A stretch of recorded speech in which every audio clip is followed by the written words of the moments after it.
અમરેલી ભાજપના નેતા ડોક્ટર ભરત કાનાબારના ટ્વીટ બાદ ઉઠ્યા છે સવાલ। જી હા, અમરેલી જિલ્લામાં કોઈ દીકરીઓ આપવા માટે તૈયાર નથી। અમરેલીનું નામ પડે એટલે દીકરીઓવાળા ના પાડી દે છે। અમરેલી અફઘાનિસ્તાનમાં આવ્યું છે કે તું શું, તેવો સવાલ પણ પૂછ્યો। દીકરાઓના સંબંધ કરવા લોકો બીજે શિફ્ટ થતા હોવાનું પણ તેમણે કહ્યું છે।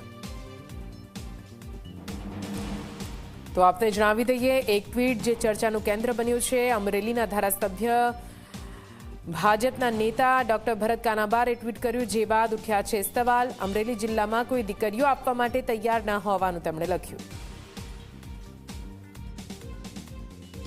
ટોટલી એગ્રીકલ્ચર ડિપેન્ડન્ટ જેને કહેવાય એવો ડિસ્ટ્રિક્ટ છે, એટલે જે મોટા શહેરોની દીકરીઓની વાત કરીએ તો એટલે અમરેલીમાં આવું જ નથી।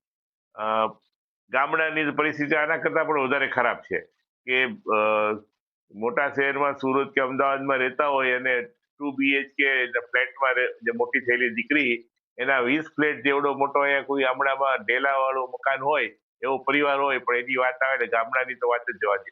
અમરેલી જેવા સેન્ટરમાં પણ આ જે મુશ્કેલી છે, કેટલાય પરિવારો, વણિક પરિવારો જેને ઓળખું છું, એમને મુંબઈ જવું પડે છે રહેવા માટે, આના માટે, એના દીકરાઓને પ્રણાવવા માટે ત્યાં ફ્લેટ લઈને રહેવું પડે છે।